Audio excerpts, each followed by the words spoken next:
Okay, the way I see it, as work from home parents, we really have three options for getting our work done this summer to actually still be able to enjoy summer and be present with our kids and get to do some of the things we actually want to do and not just do our work. So today's video is going to be all about what those three schedules are and how you can make it work for you. If you don't know who I am Mackenzie Kappa, and I help you to live well anyway in the midst of life's chaos, especially if you're a work from home parent. So, how do we get all the work done that we legitimately have to get done in the summer, but also be present with our kids? It can be really tricky because they oftentimes forget during the school year that we work and we have jobs. It's that out of sight, out of mind kind of thing. And so it's really important that we shift the mindset on that, and there's going to be another video coming all about that. But for today, let's talk about how we can actually make the timing of real life and work life come together when our kids are home all day. Now, granted, my kids are a little bit older, and it is definitely harder to do this when they are younger ages. To those mamas out there who are dealing with the young ones, I've been there. I was there for a lot of years, and my heart goes out to you, and it is survival, and I don't know what to tell you. But if they are a little bit older, especially I would say around age 7 plus, then it's like golden because they can really do quite a bit on their own. That's around the age where my kids are really able to get themselves some legitimate food. So I can have a bunch of breakfast options available to them, and they can go ahead and go and get those things without me having to be really present. Same with lunch. If I have the stuff available, they can pull together sandwiches, they can pull together a little charcuterie, and I don't really have to do a lot of that, which works really well with the first schedule that I want to talk about, which is early mornings. Now, I know, I get it. I am not a morning person. I have been a night owl since I was a baby. Literally, my parents said I would toddle out in front of their TV while they were watching at like 11 o'clock at night when I was 1 year old, and I would just sit down like they weren't there and just be like, cool guys. I mean, I come by my night owlness very authentically. Even at that, I know how important it is if I can manage to get myself to go to sleep a little bit earlier in the evening and get up at some terrible hour to get a lot of work done before our day really gets rolling. So I'm talking sometimes when I have to get into the voiceover studio, that's like 4:30 in the morning.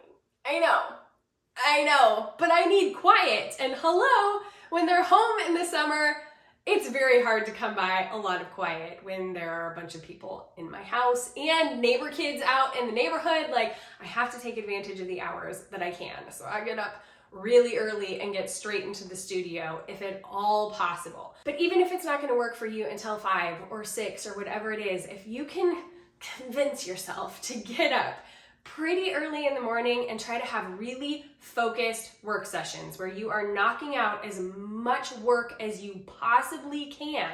By the time they're up and rolling, like, I give my kids some little kisses and cuddles when they're waking up. Well, not so much the 17-year-old, but it's like, hey bud, how you doing? So, I give them their morning greeting, but they're kind of off to the races knowing what they need to do for the morning because I've communicated that to them. They know how to feed themselves. They know how to do all that. And then my goal is to work in a pretty concentrated fashion until around noon or 1 every day. So if I can get there and I've gotten up pretty early where no one is interrupting me and I'm also not having to take a break in work to run anybody to school or anything like that, when I can just be in it and focus, I can get a lot of work done in that amount of time, and then I can be done and I can be free and we can go to the park or the lake or the friend's house or whatever it is, because we've got the whole rest of the day in front of us to really be able to still enjoy summer. So I tend toward this schedule as much as possible, even though it's really hard and it doesn't come naturally to me. There are a few things I do to try to make my mornings a little bit better. One of them is really dependent on having a good evening routine where I'm going to bed and sleeping at a normal hour.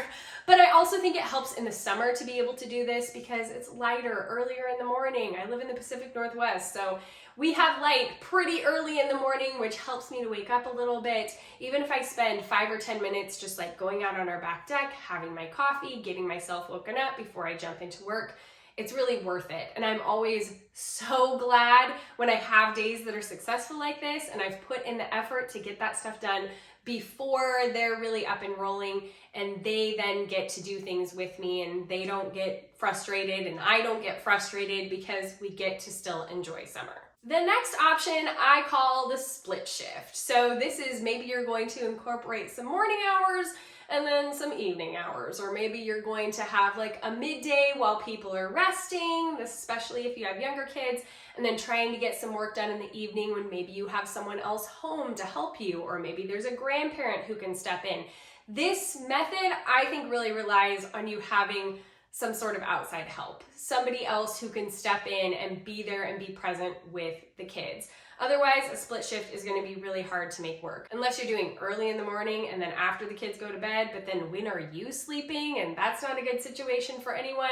So I touch on this one lightly because you really do need that extra help, whether it's taking your kids to every VBS in the greater area of your city, or signing them up for different camps or classes or whatever. Those can be ways of making sure they're occupied. Bringing in a nanny if you can afford it, which I totally can't. And my kids are at the age where they'd be like, a nanny? Really, Mom? I mean, the 17-year-old really helps quite a bit, if I'm being honest. But I just think it's really helpful to do this sort of swing shift schedule if you've got some outside help. The last potential schedule that I want to mention is batch working. So I talked about this in my last video where we dove all into a summer brain dump and how to do that and why that's important. But when you have batch days where you put together a whole bunch of your work into one concentrated day, you're saving time in the long run, because it always takes you more time when you're getting out a task and starting from scratch each and every time. Whereas if you can set something up and do a whole bunch of them at once, you're really able to be more efficient and get a lot more done more quickly. This works really well for content creators. So creating a bunch of videos at one time, recording a bunch of podcasts, writing a bunch of emails. But I do think that it can be applied to other things. Like, say you're a baker. You could make a whole bunch of cookies, freeze them, and then be ready to decorate them at a later date, and you don't have to do the baking part because you've already got them ready to go. I believe there are ways to make this batch working idea work for almost any profession that you're working with. You might just have to get a little bit creative about what those things are going to be for you. But the more that you can do at one time, if you can plan out a month's worth of work and really break it into a couple of batch working sessions where you're going to get a lot done at once, you're going to save yourself time, and you may be able to take entire days off where you don't have to think about work at all, and you can fully be present with summer and your kids, which is so much fun. I a lot of times try to kind of do a mix of two of these different schedules. I don't often do the swing shift schedule. I mean, I do if I have to. If there's something like pressing and I need to get back to it in the evening, then sometimes I'll do that. But mostly I like to combine the morning schedule with a couple of batch days to allow myself as much as possible to take Fridays off, or maybe a random Wednesday off when my kids want to go to the park with some friends or go to an amusement park or whatever it is. If something comes up, if I combine these two different methods of schedules, I'm able to get a lot more work done in a lot shorter amount of time and be present with them so that we can take advantage of all the great stuff in summer. They don't have to feel like I've completely checked out and I'm not around. We're really able to enjoy ourselves, and they don't think that, mom has given up on them and is just in her room working all the time. So these schedules have worked really well for us. It's nice to be able to combine different things. No 2 weeks really look the same because we're able to mix and match which schedules are going to work best for which weeks. But maybe this will help you to kind of hone in what is going to be the best program for your summer so that you can enjoy it too. All right, there's much more where this came from, so stay tuned. But until next time, go be bold and gracious.